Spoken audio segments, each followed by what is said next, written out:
Anyway, I think there's no newcomer today. All of you old comers are very welcome. Watch how you use that word. Got in here. I'm taking you. I'll have some jokes later.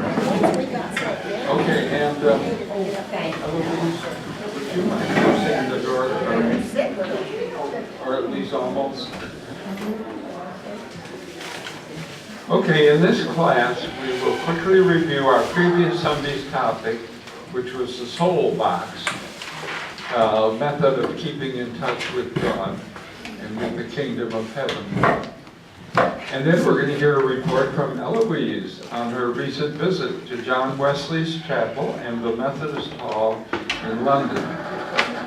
Did you all know that Methodism began in England? Yes. And then it was exported over here during the colonial time. Oh, good. Hi, Bob. Welcome.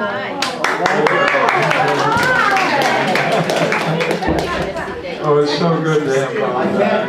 can't give out autographs. Well, you're very, very welcome, Bob. I'm so glad you came. I'm so glad to be here. I missed you. Were you in church? Excuse me? Were you in church? Oh, No. I didn't see you then. No. This is our $10 bill you for that book. I'm right here. Oh, excuse me. Okay, well, so we're going to hear a review of our last class. We'll hear something from Eloise, and then Mary will field questions about her sermon. So you can be thinking if you had any questions about what she had to say.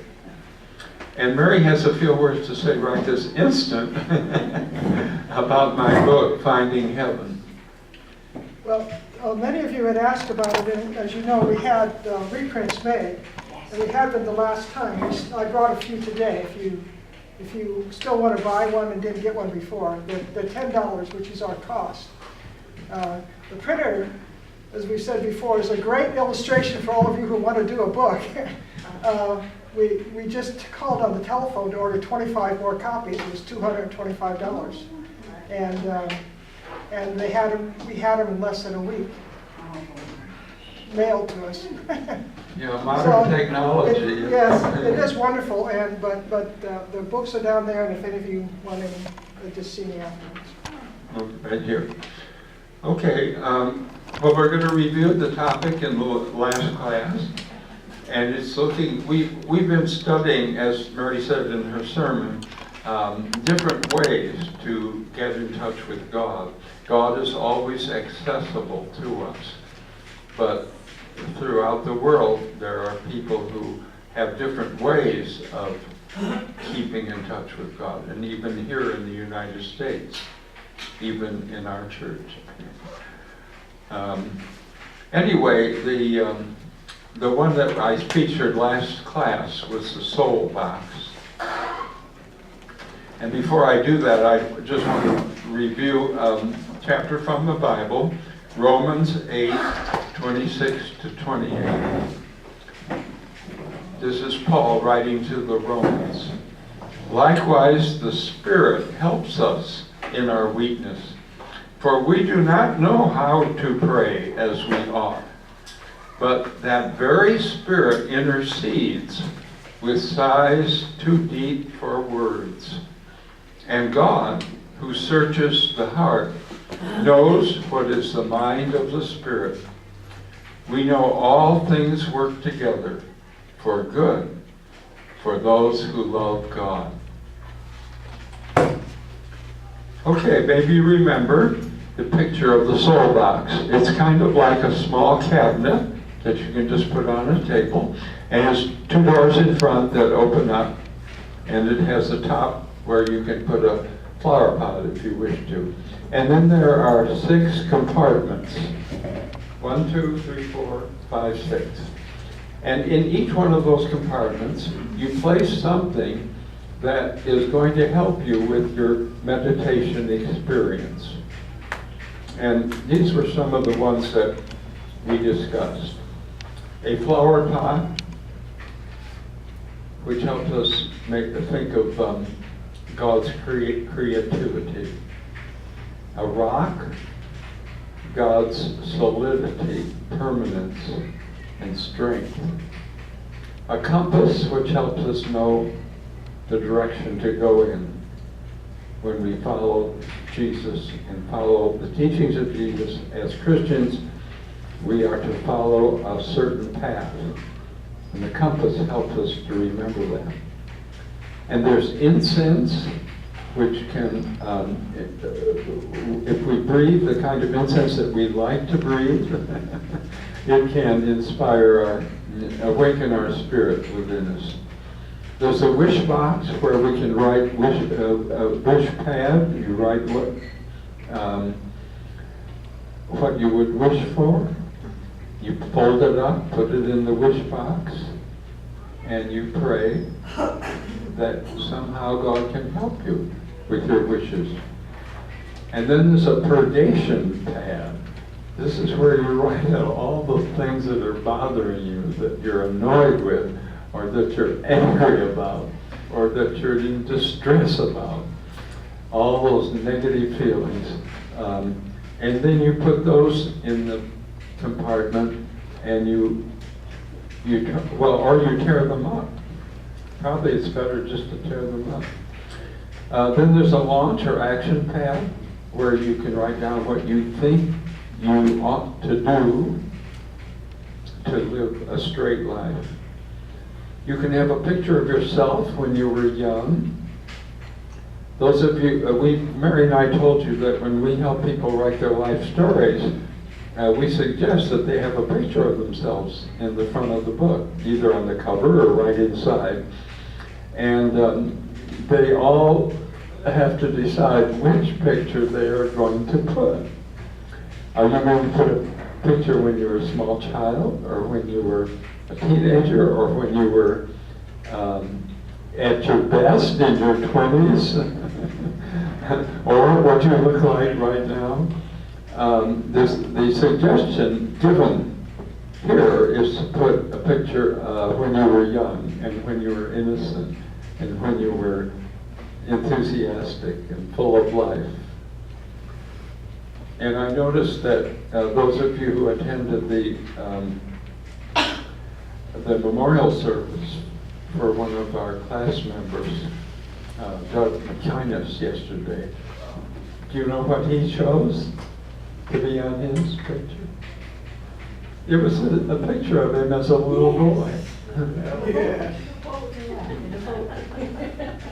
And then there's an optional item. I asked you to suggest some things, and somebody said a Bible, somebody said a cross, and somebody said a little music box. So this was the soul box, and it was, I left it till the end of my explanations of how to access God, because it's kind of multitasking. And in today's world, sometimes we find ourselves multitasking, trying to do several things at the same time. Okay, are there any questions or comments? Okay, well then we'll have our humor break. These were given to me by Pendra. Pendra, you're not here today. I know she's here, but I guess she's with her son, so they're not coming to the class. Anyway, she sent me these, I'm going to read two of these jokes. A kindergarten teacher was observing her classroom of children while they were drawing. She would occasionally look around to see each child's work. As she got to one little girl who was working diligently, she asked what the drawing was. And the girl replied, "I'm drawing God." The teacher paused and said, "But no one knows what God looks like." Without missing a beat or looking up from her drawing, the girl replied, "Well, they will in a minute."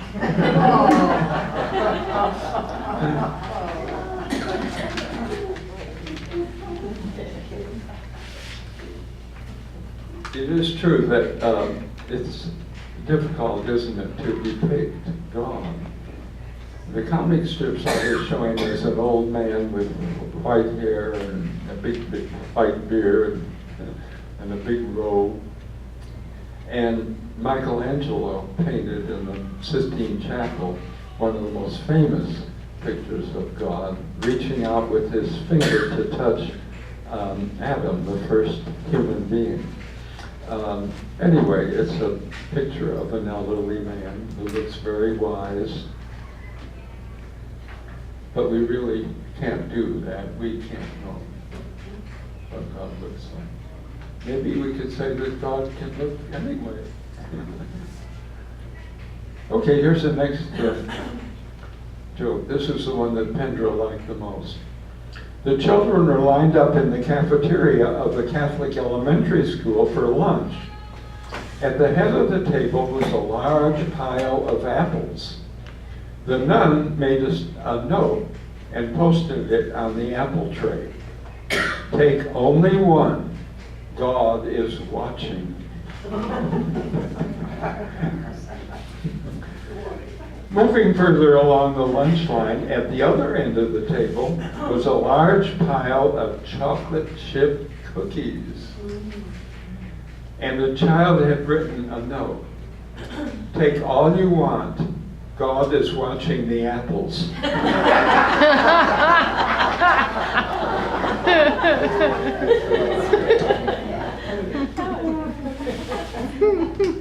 Okay, now Eloise, you can tell us what you saw in England that has to do with Methodism.